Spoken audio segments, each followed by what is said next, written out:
Tomorrow, voters in Massachusetts will decide who will fill the seat of Senator Ted Kennedy. And at this late hour, news out of the Republican campaign, reminiscent of the McCain-Palin rallies of 2008. Senator John Kerry is asking candidate Scott Brown to get his supporters, quote, under control.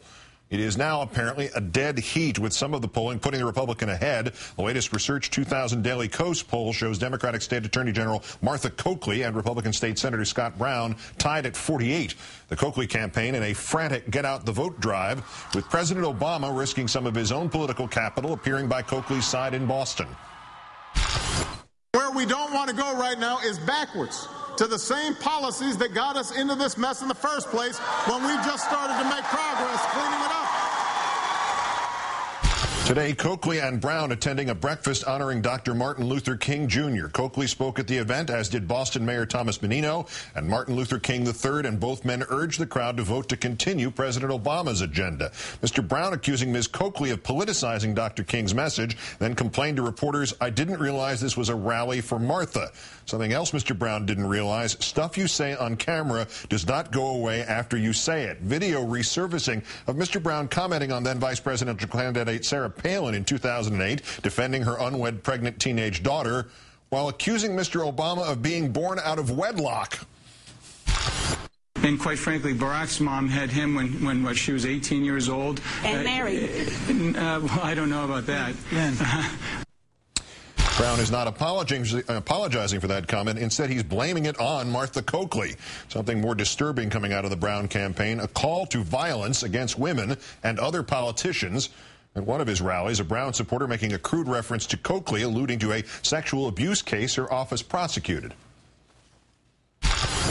We can do this.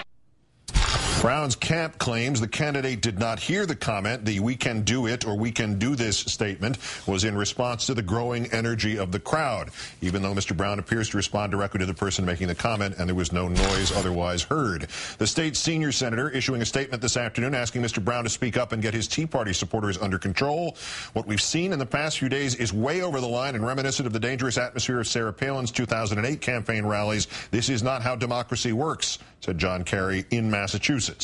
Joining me now, Marcos Molitzis, creator of Daily Kos, as well as author of Taking on the System: Rules for Radical Change in a Digital Era. Marcos, good evening. Good evening, Keith. This has been trending away from Coakley and towards Brown pretty steadily for many days. Is there any indication that that might reverse for tomorrow, Election Day? Well, it's looking pretty bleak right now for the Democrats. Absolutely, it's trending away from them. Our poll had it at 48-48. That's probably the most optimistic numbers out of any pollster coming out today. So it does look bleak. I mean, the only thing that might turn things around is that the Democrats have a well-established machine in Massachusetts with the labor unions and so on. If Coakley wins, it's going to be because of that turnout machine, because right now things are looking pretty bleak.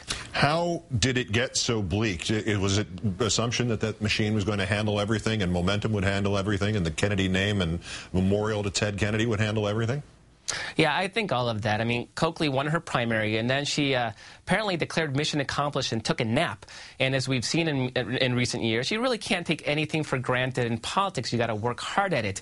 Ted Kennedy never took his voters for granted. He worked hard, even though he was an icon in the state and was going to win big. He never took those voters for granted, and I think the voters responded to that.